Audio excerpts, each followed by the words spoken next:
honestly, pleasure having you here today. I really appreciate you coming on the podcast. No worries. You're already one of the most decorated endurance athletes in our town. But before we jump into your success, it'd be good to just get a bit of a grips of how it first began for you. How did you first start getting into running?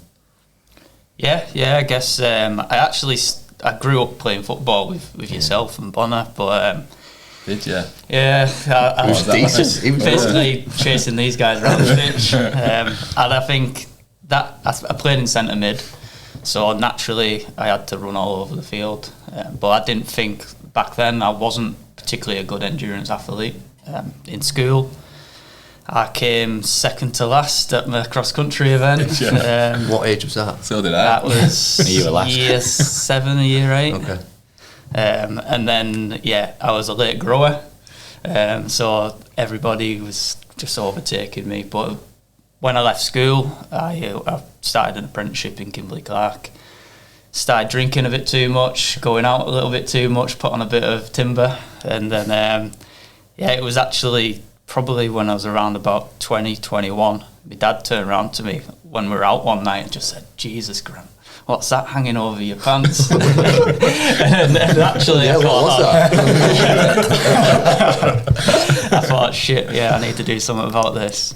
So I got a bike, just did a little dabbling, trying to lose a bit of weight, started the gym, doing a bit of weightlifting and things. But my wife got ill when we were 21. She got diagnosed with kidney disease, and I decided that I wanted to raise some money for charity. So I started raising money for kidney research, and I stupidly signed up for about 7 challenges throughout, I think it's 2016, something like that. No, 2015 I started, and I just started running then. I didn't have any plan, just went out, ran for fun. Signed up for K2B. So you've done no running up to that point? No running at all, no, just the odd little run here and there, training with football and things. But I just, in between work and college and everything, I just thought, right, let's get out on the road, try and lose a few pounds. Started to quite enjoy it. Started off maximum 5k, then upped it to 7k, 10k, and just kept going. So what were your times to start with? I think when I first started, I was doing, my average run would be around about 7.5 minutes a mile, something like that. And I can remember, I think it was 2015, I signed up to Ulverston 10k, off the back of no training whatsoever. And I think I did for around about 42 minutes or something then. And I just got the bug for it. So I decided, the next year, try and keep it going. Just carried on running. I wasn't doing massive volume or anything, maybe 2-3 runs a week, but I tried no training plan. Nothing, just running. Just literally try and do a little bit extra every week. Signed up to K2B, simply to give me that motivation to do something. Rocked up to K2B, ran the first marathon of it, and then just completely hit a wall. I was in first place at that point, and you've done K2B before, you hit the moors at the marathon. Wait, you were at first place after the first marathon? Yeah. After your first event that you've properly done? Yeah. That is unbelievable. You've got a bit of a story about hitting a wall in the It's not nice, it's not pretty. But got to Lowick and just simply couldn't run. So I just walking up the moors, second place, came past me. A guy who I did a lot of my training with, Dave Edwards, he came up maybe 10 seconds away from me. And I was thinking, I can't let him overtake me. So coming down off the moors, luckily for me, the guy who'd gone into first place nearly shit himself, so he popped in the Portaloo. At the Portaloo in Martin, I overtook him, and then it was just simply hold on until the finish. I ended up winning that by, I think it's 46 seconds, and Dave in second. I could have waited for him to cross the line together, but I'm too competitive. But from there, I decided, right, let's keep this going. I'm all right at it. That's when my wife got diagnosed, and simply signed up to I think there's an event called Working It in Keswick. That's about 32 miles, 10 miles less. Then there was Keswick. Then there was Manchester Marathon, Keswick to Barrow, Barrow Marathon, and then a few 10Ks. And you signed up to them all? Yeah, for 2015, and thought, right, just try and raise as much money as I could. I think I raised about between 3 and 5 grand or something like that in the end. But yeah, won the Workers into Keswick, finished 10th place at Manchester Marathon. That was the fastest under 23 in the UK that year. And what time was that? That was 2.5 hours, I think 2:31. And then I think 3 months later it was determined, they actually pulled all the results because it was something like 80 metres short. Oh, no. So I was officially, unofficially the fastest in the country that year. And this is your second year of running? Yeah, with no training plan. Paddy, you're out of a job, mate. What you're saying is you don't need a coach? No, I'll go backwards on that now. But yeah, I just simply ran. I didn't do any structured training, no intervals, nothing. Just ran for the pleasure of running. But yeah, then did K2B after that. Won that in 4 hours 12, which is the fastest in about 30 years now. Then 2 weeks later did Barrow Marathon, won that in 2 hours 45, which is 2 weeks after the Keswick to Barrow. Yeah, incredibly hard course, that one. And then riddled with injuries after that, pretty much. But luckily for me, when I did Manchester Marathon, a lass from Preston, an ex-Olympian, Helen Cliverlaw, she spotted me and invited me to train with them. Brilliant. So naturally I thought, right, yeah, I've got a natural talent for this, maybe I should keep it up. So I started going down there and training with them. And did 12 months training with them pretty much straight, and then did London Marathon, and finished 25th overall at London in 2 hours 25. And then so the rest is history. That 12 months training with them, what was it a real step change in what you were doing? Oh, massively, yeah. Did you obviously learn a hell of a lot about training in that period? Yeah, it was kind of how to structure training. Do your intervals on a Tuesday, do a tempo run on a Thursday, do a little bit of tempo long run at the weekend, and it's just kind of getting into that consistent training regime and routine where you're just building that training load over the year. I trained myself into some holes, let's say that, yeah. Some dark holes, really, where I was probably overtrained, malnourished. And then, I've got away with it for a while, to be honest. I was just super keen, as you are. To be in this kind of sport, you need to be quite high up on the spectrum, I think. You need to be quite disciplined and obsessive, really, to do well. Because there's a lot of sacrifices. You're not going out as much with your mates at a weekend, getting smashed off your face. You're trying to eat well, which I probably tried too hard to eat well and took it too far. Which we'll probably come on to a little bit more later, led to a few injuries and health issues down the line as well. So from that obsessive character, have you always been like that, like growing up? Or is it since? Has there been a certain catalyst to that? Probably my wife getting ill, to be honest. I think it was probably always there deep down. But I'm a guy who likes balance. My missus takes a piss all the time, saying I'm a Libra. Who I look at everything from every perspective and try and keep equilibrium with everything I do. And I guess when I first started running, that equilibrium went out of check because everything was just run. Yeah. Everything centred around that. Whereas now I've got a much better balance in terms of professional life, home life, training, etc.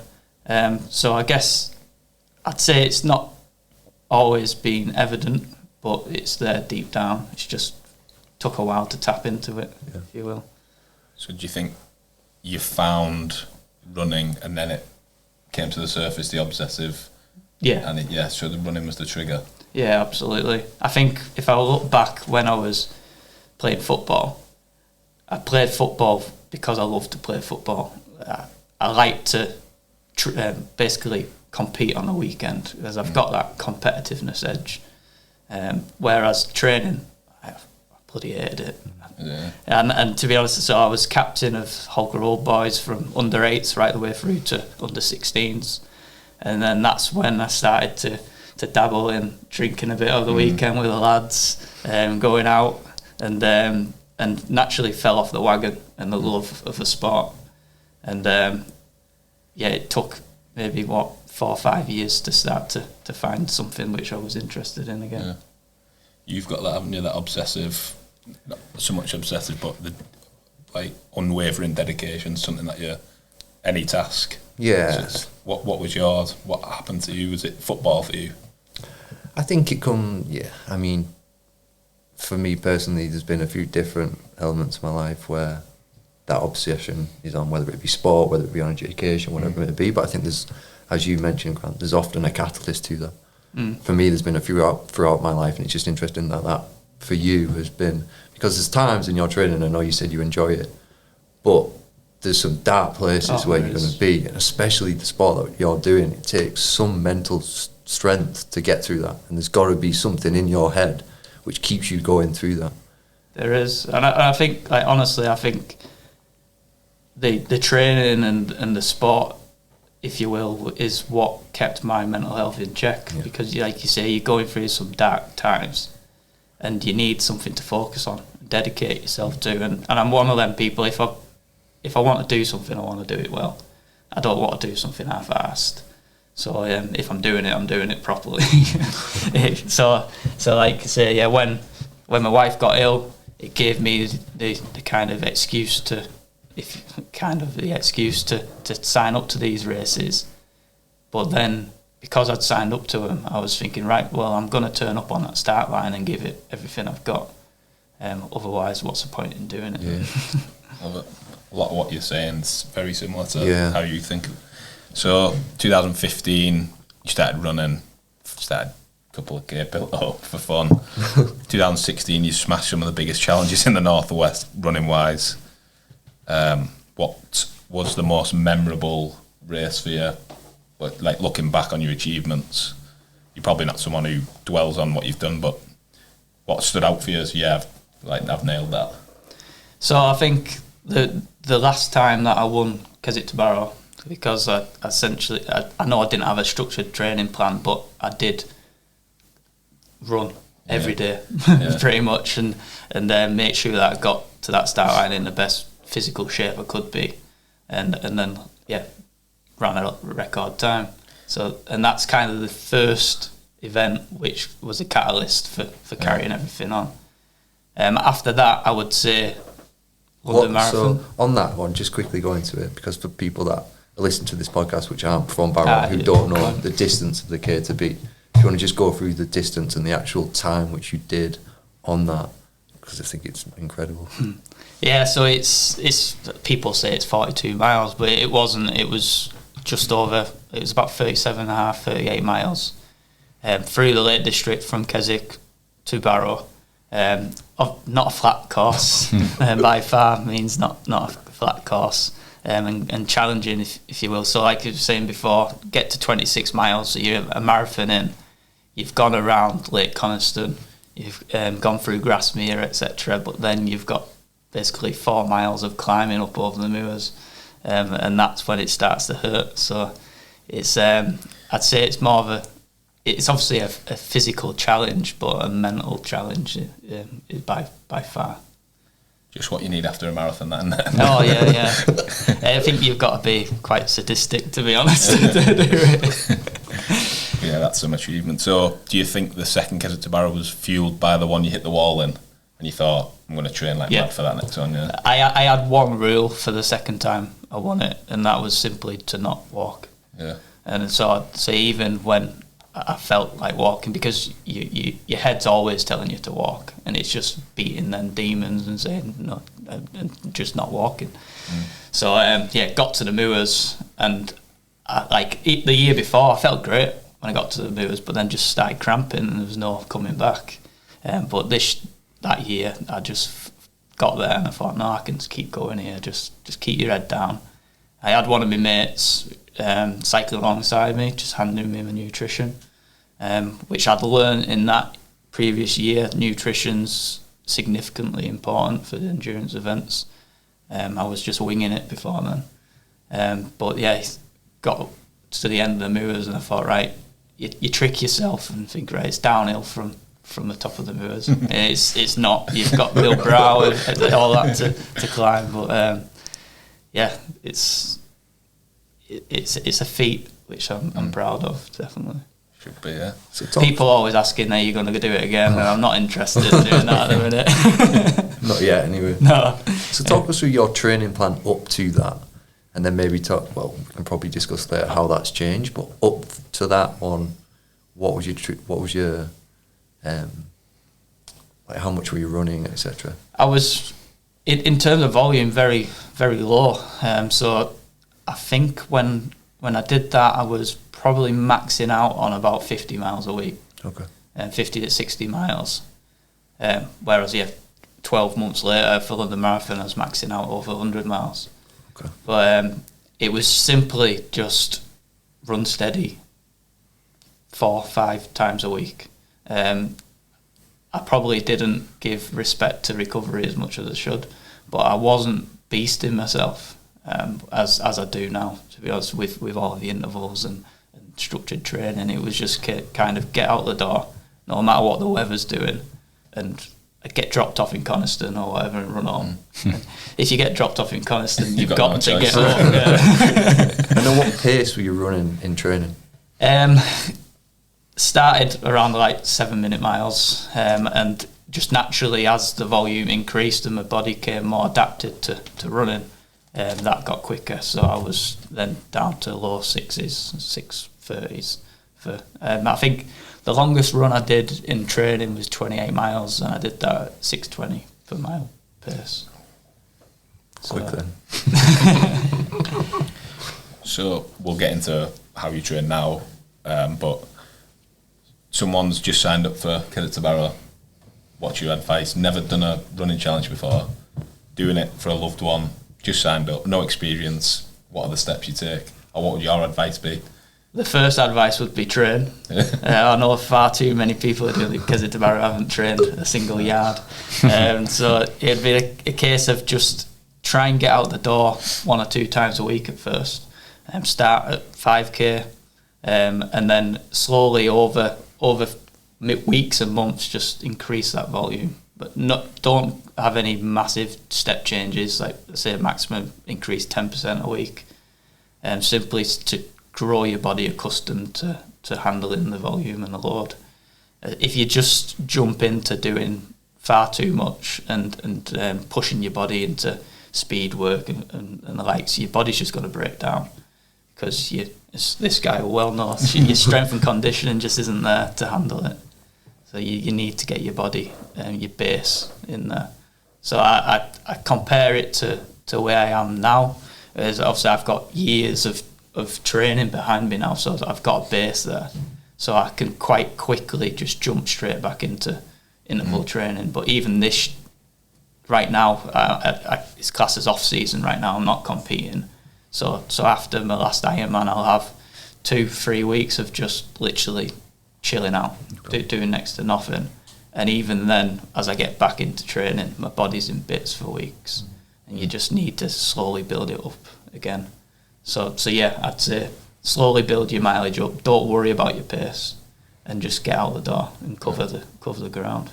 How would you, do you know when you just start a beginner run, just gradually building the volume, and then you said don't worry about the speed stuff too much until a later date? How would you transition a beginner into like the quicker base runs? Is there anything you would do, or you've experienced that felt good, just bridging the gap to those quicker pace runs? Yeah, it would predominantly come down to what they're training for as well. Like say that, so I take my wife for instance, so I give a little bit of advice every now and again. Yeah. She loves to do a 5k park run at the weekend. So really her body only needs to get adapted to be running a park run on the weekend. Yeah. So with her, I'd get her to a position where she's running 2-3 times a week of around 5k-ish, nice and steady, nice and slowly, and then slowly building some like hill repeats. Yeah. Just simply to get that strength in the legs and build your muscles to accustom to the training load. And then just over time, increase that. So it could start out as just be doing like 5 times 30 seconds hills and jog back down. And then over time, build that up to 10 reps or 2 lots of 8 reps. And it's just a gradual approach to increasing the load that your body can withstand. But then, yeah, I would slowly, as I say, I'd always keep that what we call the zone 1, zone 2 training in there. It's the easy stuff where it's not necessarily easy. You're working, but you're not over exerting, so you can quickly recover from it. Then over time, introduce the intervals, which is the hard stuff, which your body really struggles and needs the nutrition and recover and rest to recover from.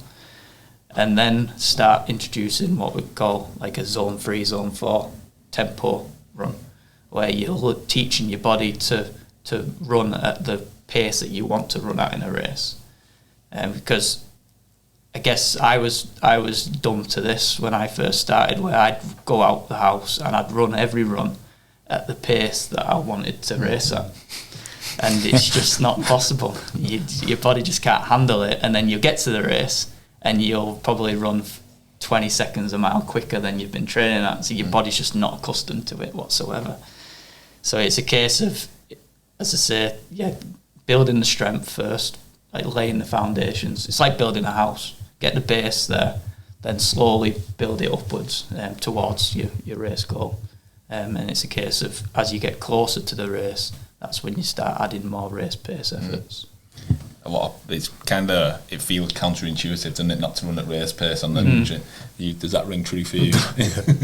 Yeah, I've struggled on the train running. I mean, we've discussed it as well. Yeah. At a slower pace than what I'll be running a marathon, or have not done a marathon at the pace that I'm wanting to do it at. And psychologically, just not having that confidence, so then on race day to go and do it, knowing that I haven't done it before. So that's something that I struggle with. It's like, how have you found that? And I say, don't get me wrong, I struggle with it as well. I guess I'm guilty of running a lot of my, so I would say, easy zone 2 stuff with a little bit too hard. So like with it being winter now, I've been riddled with a few niggles here and there the last year. My coach turns around to me now and says, like, slow your long runs down. So it's simply that you're not training to race right now. You're just trying to get accustomed to handle the load when you go into the race season next year. But put it this way, when I did London Marathon in 2017, I averaged 5 minutes 30 for the mile for 2 hours 25. Before that race, the most I'd ran continuously at that pace was 8 miles. So I just couldn't physically have gone out the house and ran at race pace because it's hard.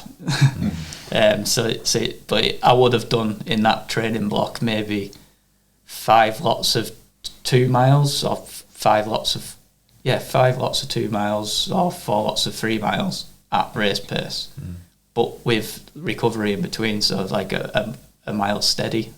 So I'd have been alternating from 5 minutes 30 a mile to like not easy but 6 minutes a mile for the off part of it, just to recover, because your body can't handle it. But when you get to race day, the adrenaline kicks in, you're ready to go, and it's more of a case of holding yourself back on race day. I struggle with that. So that was the most, 8 miles was the most kind of at race pace continuously, consecutively. Right. Is there like a rule on that you would follow, like a third of the race you're doing, or is it just something that you just? I think it's very individual. Yeah. To be honest, I know others who would do much more than that. Yeah. Some people would do a 20-mile road race at race pace, just in the build up to it, or half marathon at marathon pace. Yeah. But for me, I don't know, I just didn't need to do that. Yeah, that's fair enough. It's a case of on the day, I actually, at London, I got to halfway and I was thinking in my mind, I can't hold this pace. Like, what the hell have I done? And then slowly and slowly, people in the group I was running with started dropping off, and I just held the same pace. And it's a case of, like I said before, it's kind of shutting off the voice in your head that's telling you to slow down. And you, over the months, you don't gain fitness from one training session. It's built up over consecutive weeks of being consistent, and the load builds up over time. So that whole block of, say, 16 weeks marathon training, you've built your fitness in that, and you just need to stand by it on a day and believe that, yeah, this is gonna work. So it's that mental side of things, 90% of it. And just digging into the zones, you just mentioned zone 1, zone 2, zone 3, zone 4. Probably a question for both of you is, how do you define them different zones? Is it based on your heart rate? Like, how do you define them? How can someone like me, for instance, try and track that? Yes, so there's many different ways of doing it depending on what sort of training model you're running with. But like for me, I do swim, bike and run, so I've got my zones for all three. And I don't do like lactate threshold testing, things like that. So naturally, on the bike, I have my zone set in powers. So I have a power meter on my bike, which tells me how hard I'm pushing. I use heart rate alongside that just as a thing to look at and be aware of. Running wise, the same. I know what my heart rate is when I'm running threshold, like a zone 4 effort. But so is that max? No, that's like threshold. It's what I would be able to hold for about an hour. Okay.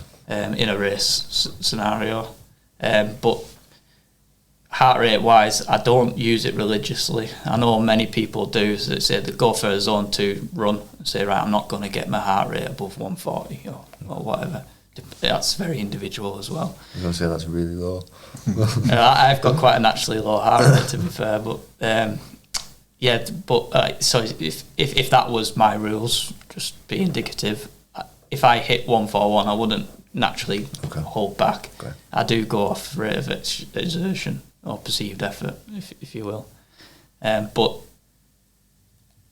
personally, I think it's a case of you learn the feeling of your zones over time, and your zones move. So to get accurate zones, you need to be testing quite consistently and quite often. And sometimes in a training block leading up to a race, it's not actually that productive testing yourself that hard all the time. Like on a bike, you need to go out and do like a max effort at 20 minutes. On a run, say like do a 10k max effort, and it takes a lot to recover from that. So for me, it's kind of, I've got a good idea where my zones are.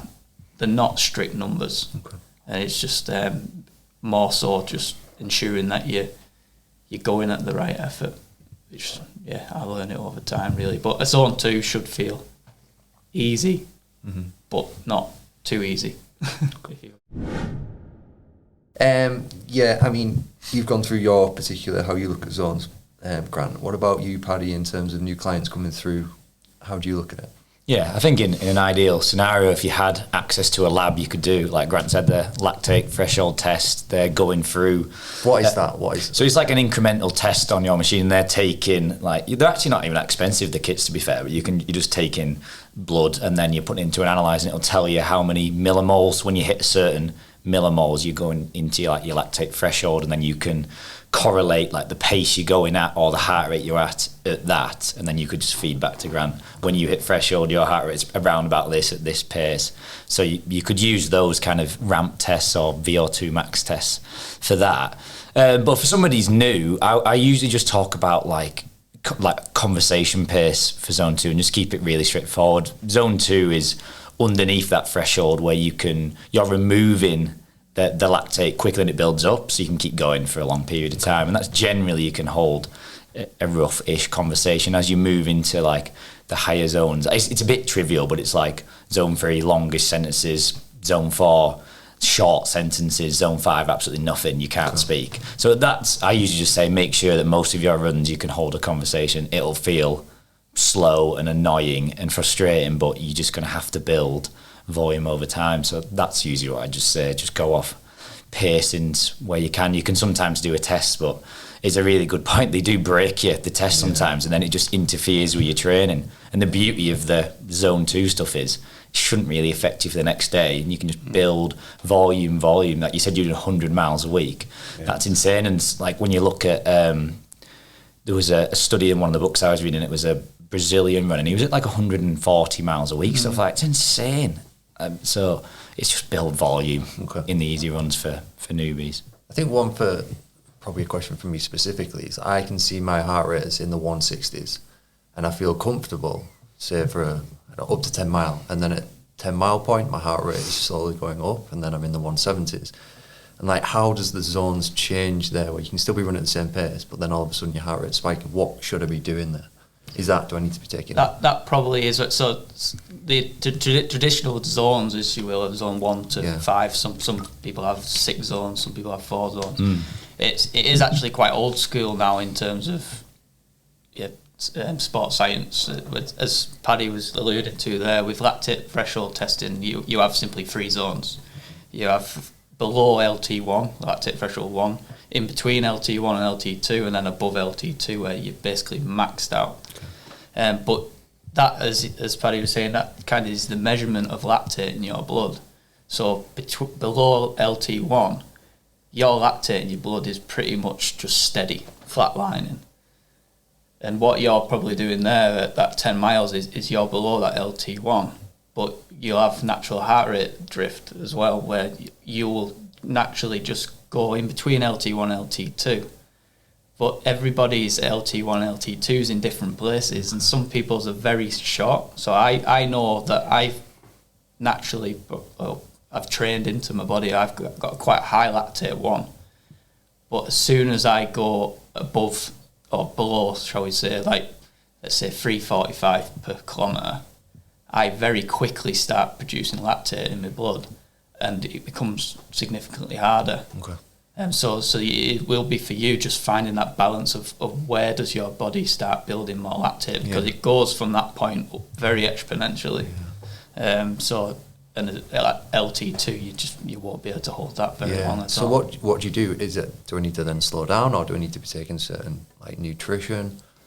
How do you manage that? I guess slow down really. You have no choice, how you really? The nutrition will help you carry on at LT1. Or just keep fueling your training, but don't wait until that point for your nutrition. You need to start a lot earlier. So that's what I was going on. Go on. I was going, when you mentioned about nutrition before, I was going to say, like, when you just said nutrition, then what's your like strategy when you had your mate on the bike? What are you doing during the race? So with running in particular, or well, I won't say running, I'll just say any sport. When you're going hard, I'm trying to aim for at least like 90 grams of carbs an hour. There's many studies now, there's many triathletes who are going well beyond that, 120 plus. Back when I first was running then, it was 60 grams an hour. That's what all the studies are saying. You can't absorb any more than 60 grams, but that's not true. So what does that equate to in terms of like actual... Back then, that was two gels an hour. For the Keswick to Barrow, obviously, I'm quite a salty sweater, so I was having to replenish salts as well, so I was taking salt capsules, simply just trying to avoid cramps and absorb the fluid that was taken on. But like I say, now it's more of a case of, in an Ironman, you can't really, well you can, but it's difficult to take on too much when you're on a bike, because it's a long day out. It's talking like 8-9 hours plus. So, and you can't take anything on when you're swimming in the middle of the ocean. So you're already an hour into your event and you haven't taken on any nutrition. So it's a case of trying to load up on the bike. So I'll be taking more on there, say well above 100 grams per hour. And then once I get onto the run, it's a bit harder then to actually digest food or take anything on. So I'll be taking on much less there, maybe 3 gels an hour, 90 grams. Is it always gels, or did you do any solids at all? On the bike, I try and take some solids on.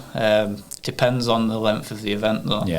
if it's anything below half Ironman, I probably will just stick to gels, simply because I don't have the best digestive system in the world, to be honest.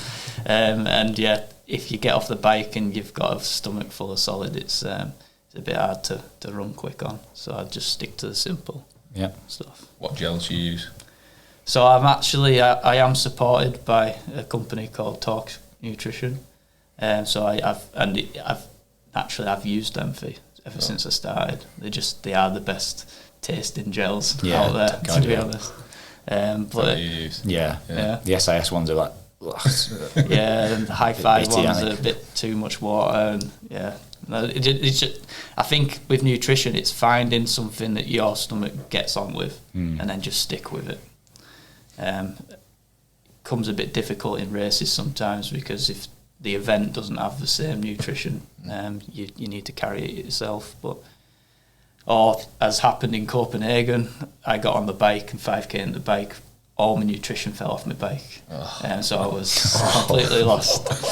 And so I had to pick up off the aid stations in the course. So it was kind of cross my fingers and hopefully I didn't shit myself. Was the decision then when it fell off? Did you see it fall off? Yes.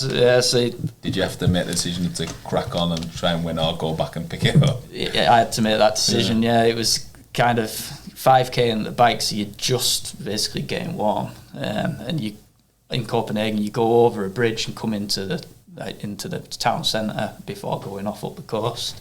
It was just literally coming off that bridge, go over a little pothole, and I basically have 2 bottles behind my bag, behind my saddle, sorry, and they both went flying out. And I was like going at about 30 mile an hour at the time. I was thinking I can't stop and turn around here, so I just left them. Yeah.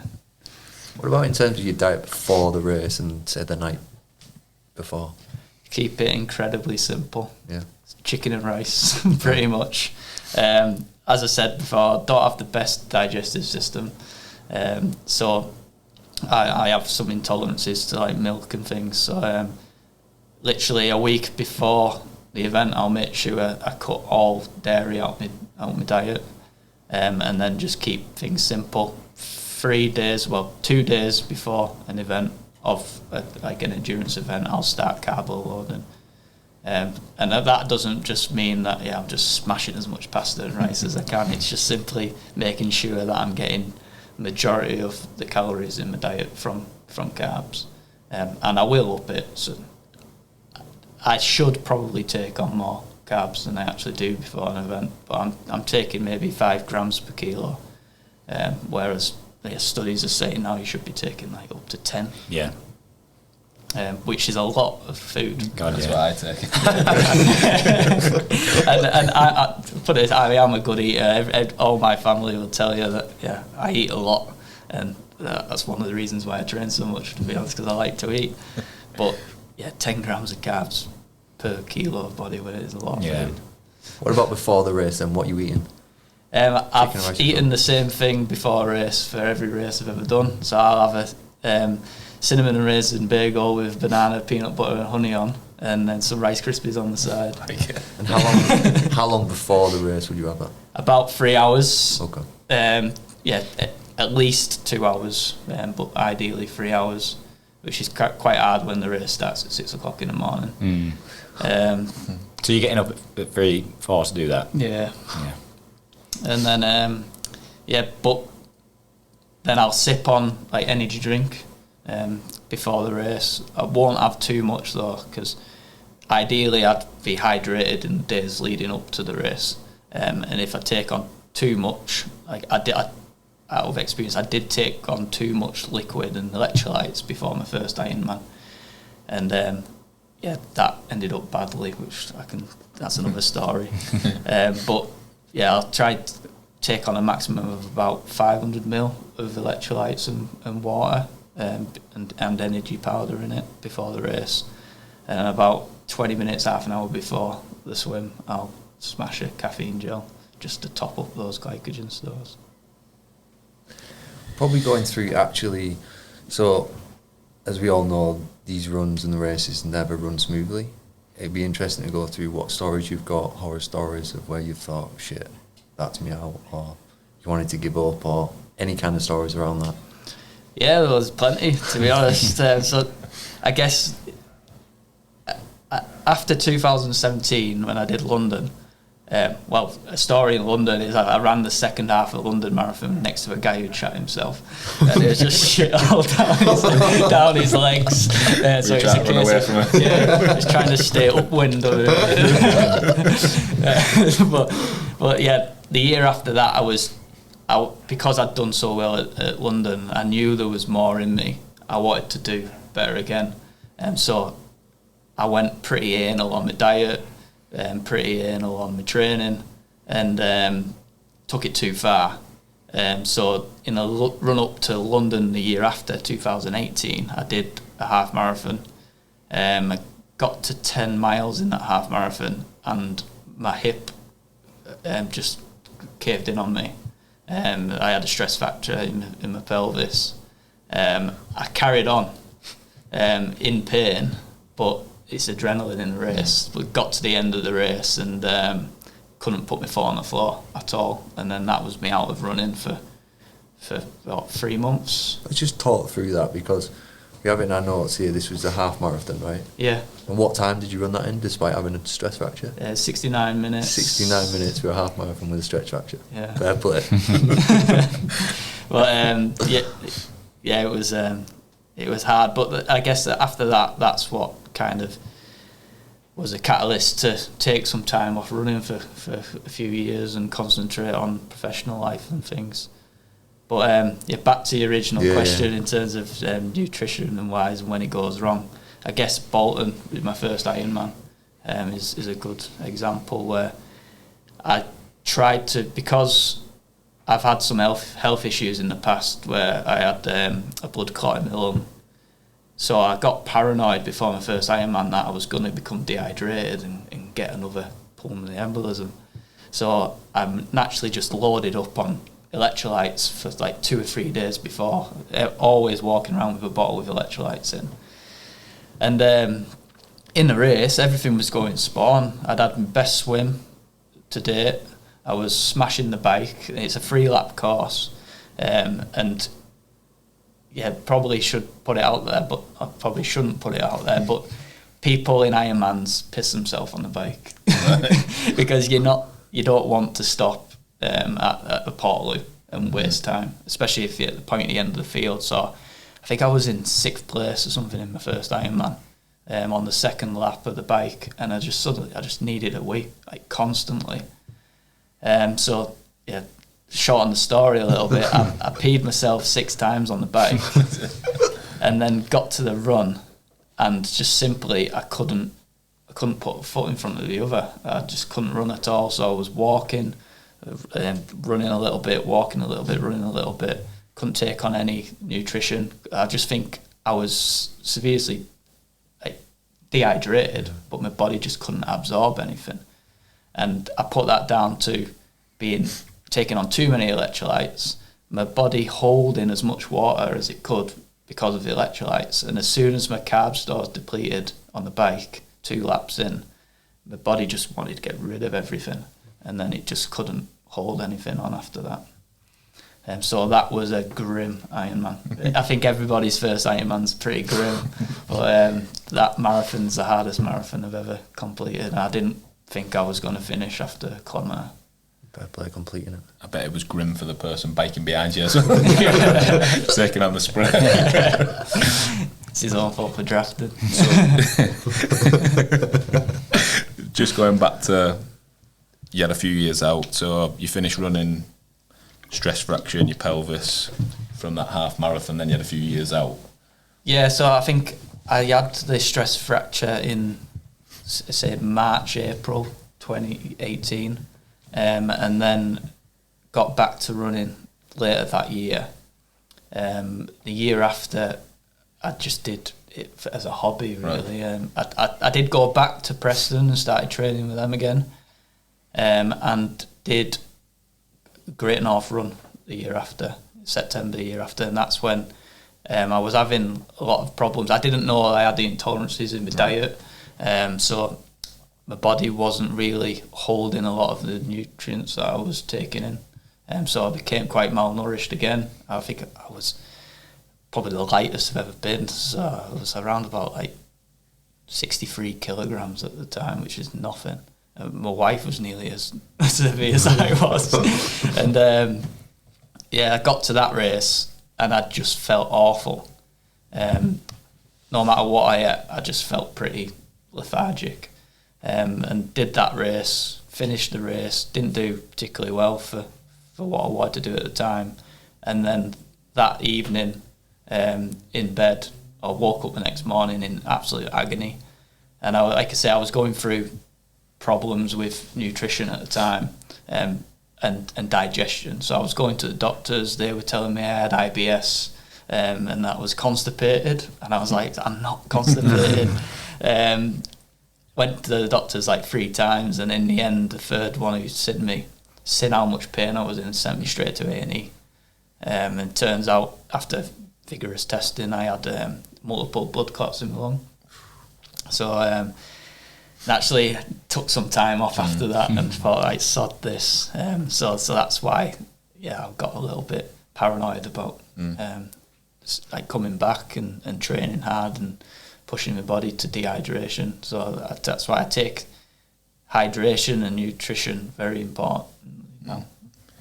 Now you know you've learnt that and you know what you need to do. Do you think you're in a better position competition-wise? Massively, because you've been through all that and you've learned what you need to do now. You've got that. Definitely, and I think in running in particular, there's this huge emphasis, which I don't agree with, is be as light as you can.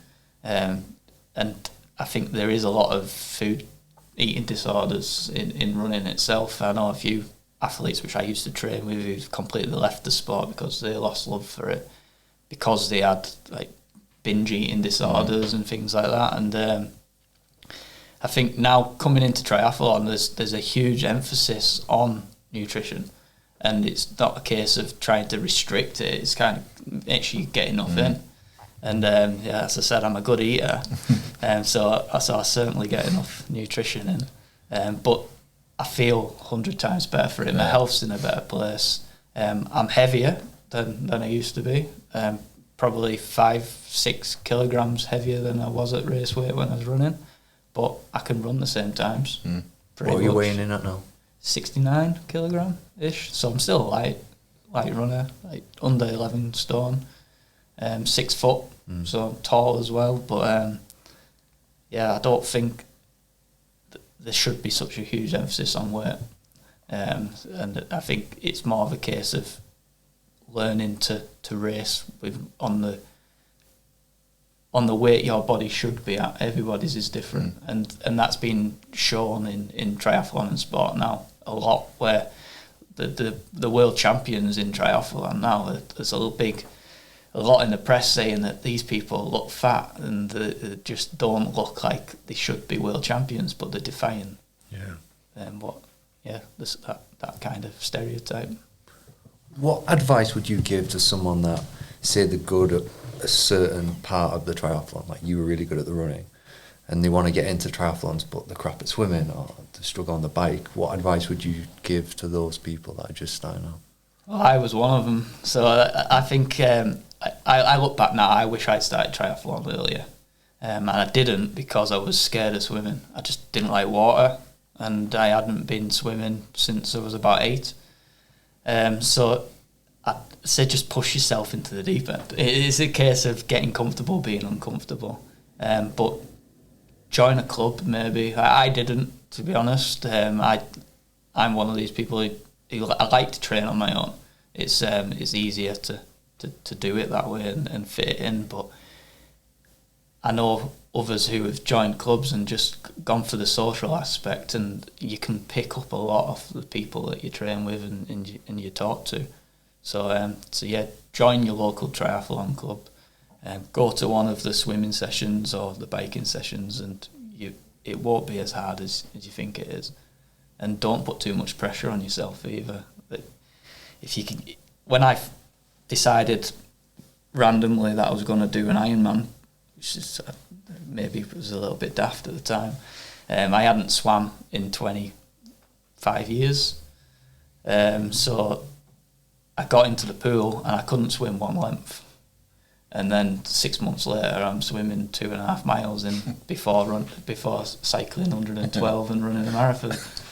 It's a case of, if you want to do it, then you'll do it. But not only from that, I mean, that is pretty impressive, to be fair, Grant. But also to add on that, when you're starting an Ironman and you're in that sea with all these other competitors and they're swimming over you, how did you deal with that? Because it's one thing to learn how to swim again or get to that certain level, but then to run in a race scenario where you're being trampled on. I'm probably not the best person to ask because I had a panic attack. Yeah, I think the first Ironman I did, well, I'll take it back a little bit further. I did a half Ironman in the lead up. That was my first ever triathlon. I jumped in the water. And you had to dive in, or you didn't have to dive, you could just jump in or lower yourself in, but I dove in and my goggles came off, filled up with water, and I had a full-on panic attack, and it's the first time I'd ever been in an open water. Yeah, so I just started breaststroking, got my calm, just got my breath under control and just tried to go again. I got maybe 100 metres, 200 metres into that swim, and I thought, I'm not going to make it round today. But again, as I said, with the credit to Barrow and things, it's not the physical endeavour, it's the mental endeavour that you need to win. So it's just over time you will become more confident. Like I don't have second thoughts about jumping in Lake Coniston now, which like 2-3 years ago I wouldn't have done it if someone gave me 100 grand. But yeah, it's just I think if people get the mental capacity under control and they want to really do this, then they will do it. And I think when shit hits the fan and doesn't go your way, like my goggles coming off, or when I was in Hawaii, I was literally getting kicked and punched in the face in the swim. I had a panic attack again, but I still completed the race in a respectable time as well. So it's a case of no event will go according to plan. I've never had any race which has gone swimmingly from start to finish, but you need to learn yourself and teach yourself to get through that. It happened to me as well, that in the lakes when it's horrible. But your first open water triathlon, you haven't been in the open water before. No, that's massive, and then you got your breath under control. So easy to panic in that and it was horrible. I literally couldn't breathe, so I was just like doggy paddling or breaststroking along, trying to get me breath, looking for a kayak to say, like, just to grab hold of. But if there was a kayak there, I would have grabbed it, and then I would have been disqualified.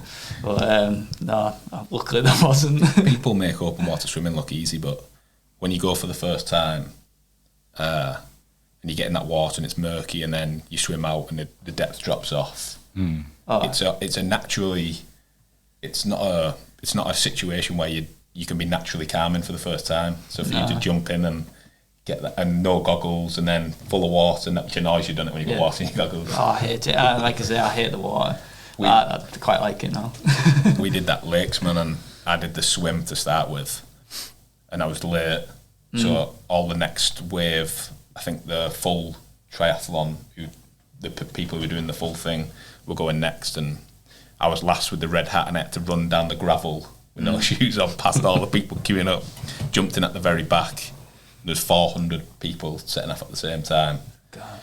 This woman, so I was trying to have a crack with people, I was nervous, so I started speaking to people when I'm nervous, and the adrenaline's like massive, and I just had to run in a wetsuit. I looked like Michelin Man, run past all these athletes, like the top flight athletes. And this woman, dead nice to me, swimming next to her, and then she just cut me up, cut in front of me, so I had to stop, like my arms kicked me in the face. So I thought, fair enough, it's congested start, I'll just hang back. So she was there, came across me again, kicked my goggles off. No. It's not joke, we haven't been 20 yards and she'd kick my goggles off. I cannot believe you drowned her. No. But that was my first thing. Aggression took over me. I thought, I'm not letting someone do that again. So I was just it annoyed me because it made me plough through everyone. Yeah. But then I'd wasted a load of energy. So then you were kicking people in the Yeah. No, you speed up to try and find the gap, don't you? Yeah, you do. But it ruins your race. Because you could have, well, obviously it's part and parcel of it, but you shouldn't say sorry or drop to pull her under. That's it. I think it is a case of, like, for me, even still, it's getting through the swim, and then the race starts. It's not a nice event to swim. Everyone kicks up the mud, don't they? And it's just, don't know why you do it, to be honest. When do you open water swim now? Then do you have like a winter off it and just do pool stuff and then go back in like March or something? Or well, I'll be honest, this year I only did one open water swim. Oh right. Yeah, it didn't fit the diary. Yeah. I had a baby in January, so there's been a congratulations. Cheers, thank you. A very understanding wife, but getting in the car and driving to Coniston and back again, it just in between cycling and swimming, cycling and running as well, it just didn't really fit. Not to say I shouldn't have, but I definitely should have done more open water swimming, but majority of it is just done in the pool. But my coach would say, on days, like some weekends, my coach wanted me to do like a 3K swim straight, open water, but it just didn't fit. So he said, just get in the pool, just get to the pool, be warmed up, do a bit of band work before you get in, and then just jump in the pool and swim 3K straight. And you can teach yourself to do everything. You need to do open water in the pool. You can do your sighting and everything as well. Yeah. But there is an element of, once you do get in the open water, that it's much colder, it's much darker.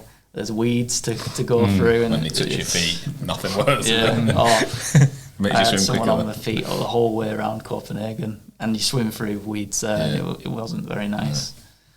But no, I think the first year though I was there most weekends, right, just simply to try and get comfortable with it, because every time I got in, as soon as my head went under, cold got down my ears, I'll just have a panic attack. Something that I wanted to touch on, Grant. Obviously, you've put so many hours into this, and looking from the perspective of your wife and your family, how do they deal with you being away and training? I think it's not easy. As I said before, Amy is very considerate to my training. She knows, I think deep down, that if I weren't training, I'd be a miserable bastard. Because naturally, I need to train. I do become quite, my mental health goes in quite a bad place if I'm not doing it. So she understands that, and she understands that, I've got a natural talent for it, so why not exploit that a little bit? Financially, it becomes very difficult. Triathlon is a very, very, very expensive sport, and the higher you get at it, or the better you get at it, the more expensive it gets as well.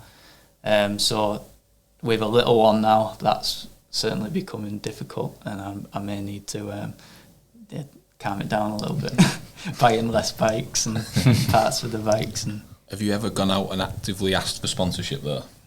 Not particularly. So obviously, Talking Nutrition, I asked them for some support, simply because nutrition is expensive, and when you're training the number of hours that Ironman athletes do, you need a lot of nutrition, and if you skimp on that, you just get injured or malnourished or whatever. So I reached out to them because they did support me when I was running, and happily or thankfully they're helping me out. But then Martin Williams in Barrow, a physiotherapist, he actually just turned around. I was going to him quite often in the lead up to Worlds, and after Worlds he turned around and said, why don't I sponsor you? So he gives me free physiotherapy, which without him, I'll put it there, I probably wouldn't have made the start line for Copenhagen, because you are putting your body through a lot of wear and tear, and the weaknesses from your strength and conditioning side come out when you're training that much. But apart from that, I haven't physically asked anybody else. It's something on my to-do list, if anything, but it's kind of, getting your brand out there and getting your name known. I do have. There's a company, a family company who've supported me with flights for Worlds, and they're going to support me slightly next year as well. They're called Polyroof. Other than that, I don't have any sponsorship contracts or anything down like that, so everything is self-funded. It's hard to ask for things like that, but what we found, especially in Barrow and this local in Cumbria, if someone's doing well from the local area, everybody wants to see you do well. So the more people you speak to, the more people that'll support you. But the hardest thing is asking for it. It is, and it's what to ask for. Because, like I said, triathlon. When I qualified for Worlds, Ironman, hats off to them. They are just businessmen, and so I qualified for Worlds at Bolton Ironman in my first Ironman. And the process for accepting your slot for Worlds is you have to, the day after the Ironman, you have to get out of bed, you have to go to the awards ceremony, and they call your name out if you've qualified. And you have to put your hand up if you want the slot or not. And then they take you backstage, get a card reader out and charge you 1,500 quid. Wow. And you're like, in the moment, you're like, do I take it, do I not? How much are my flights going to be? How much is my accommodation going to be? So I just bit the bullet, and when that happened, I didn't actually plan to stay in Bolton the night after the race, because my wife's a school teacher, we had to come home. But I just booked an Airbnb and thought, right, this might be my only chance to go to World Championship. So I jumped at it, put it on a credit card, and I'm worried about it later. Like it. So if anyone's listening, that can sponsor Grant. No, it's massive expense. The bikes, absolute fortune. When Bonner was going through this, and he was telling us how much his dad's bikes were costing, and frightening amount of money. And you're probably trying to pinch that extra minute, keep up with everyone else. If you're on 1% now, if you're on worse gear than everyone else, then you're at immediate disadvantage, aren't you, on the start line? So the insurance for my bikes is more than the car. Wow. So what's the next step then, Grant? Can you look at going professional? What's the process on that? Yeah, so to go professional, there's kind of criteria that you have to meet. So in Copenhagen, I didn't ask my coach to do this, but after Copenhagen, I got the fastest age grouper time on record in an Ironman for a GB athlete. So he got in touch with British Triathlon and asked them, does that constitute an opportunity to get a professional licence? And they turned around and said, no, it doesn't meet the criteria, simply because they're set in stone that you have to race a race where there's a professional field and finish within 7% of the winner. And Copenhagen, there was no professional race, so I'd have to find one of those. There is gateway events as well. There's a few in the UK, Outlaw Triathlon, where if you win that, you get an automatic professional licence as well. But the professional side of things, it's kind of, I wouldn't rule it out, but as I said before, if I do something, I want to give it my all. And I'm at that point in life now where I've got a good career, I've got a family, and I don't feel like I'd be able to give my all to being a professional. I'd still have to work, I'd still have to provide for my family and balance work life, or training and family life as well. So I couldn't dedicate or sacrifice all of my time to do that. Not to say I wouldn't go professional, because you can, and people have took the professional license to race professional, but still worked. It's just a balancing act again. Because all a professional license does for triathlon or Ironman basically is allow you to enter in the professional field, and you pay one fee per year for all of your races, rather than the 500-600 quid for every race you do. Right. What have you got targeted for 24? To be determined, really. I've booked one, maybe two races. I'm going out to Mallorca in May. I'm going to do the half Ironman there. Going to do the Lakesman half as well. Yeah, my coach, Team Jameson, they're hoping to put a team in, well, not a team, but a group of us who are all coached by the same guy, and we're going to put a bit of a tent up and have a few beers after the race. Brilliant. And that. It's a great event, isn't it, the Lakes, man? It is, and my training buddy, he's got the record, the course record, so he's a bit anxious that I'm going to take it on. Love it. No competition there. But is there a rivalry between you and you? Who's your trainer? No, Fraser Minikin. Oh, of course, yeah. So yeah, Fraser was the 12th in the world at his discipline in swimming at one point. Retired from swimming and came to triathlon. But he's not in my age group at the minute. So as age groupers, we kind of race against just the people. Okay. So for me, I race against people aged anywhere from 30 to 34. You still race everybody, but that's what the awards are done on. And Fraser doesn't step up to that until next year. So when he's still racing with the babies. Yeah, we'll see. So now you've stepped up to triathlon, do you have to do a lot more work in the gym, build some muscle or for your swimming? And yeah, so I was guilty of not doing enough strength and conditioning when I was running. It'd be in the plan, but it'd be the first thing I dropped, simply because I just wanted to run. That's fair enough.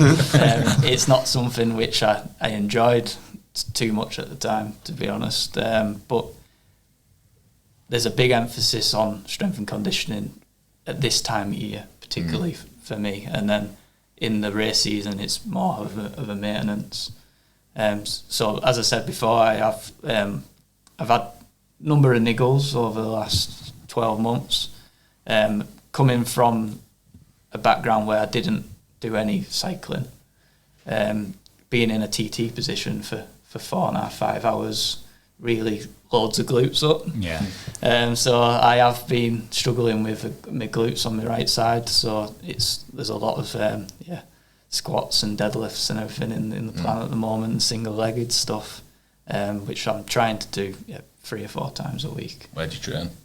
I just, because I go to the pool, I just go to the leisure centre.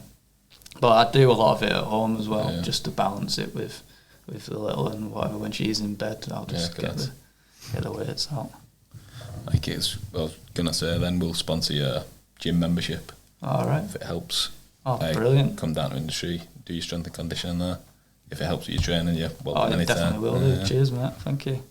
I say it's one of those things which, as I said, I haven't put the emphasis on it in the past, so as much as I can learn from watching all you guys in the gym as well, the better. There's loads of keen cyclists and people doing triathlons down there, so only benefit from having you in there, and they'll be able to quiz you and you'll be able to train with them. It'll be brilliant. Yeah, and I'll help you where I can as well, strength and conditioning wise. Obviously, I don't want to intrude on your coach's toes, and you've got to do what's part of the plan, but any questions or any technique stuff I can see there and then, because I pretty much live at the gym. I can just help you out there. Brilliant, appreciate it. No worries.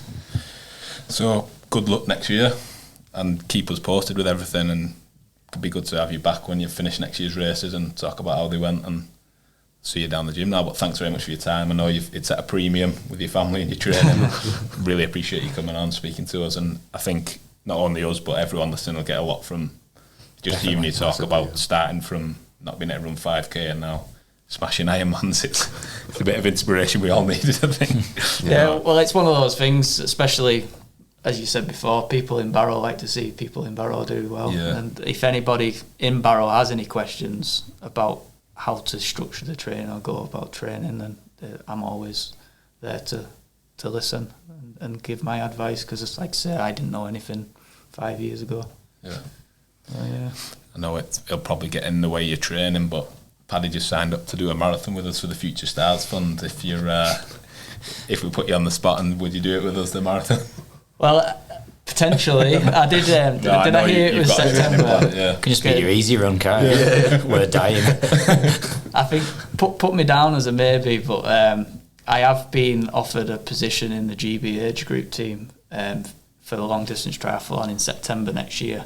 So it could get in the way, but I don't know whether. You've read that right. I know. I just remembered it then, but I haven't accepted my position. You'd rather do that over a marathon. So that's in Almere next to Amsterdam. Nice. I think start September next year, but I haven't confirmed whether I'm going to do that or not yet. Well, keep us posted with everything, and we'll try and help out, even if it's just getting you some sponsors. We'd for sure love to help you out with all that sort of side of it. So just keep us very posted. much. Yeah.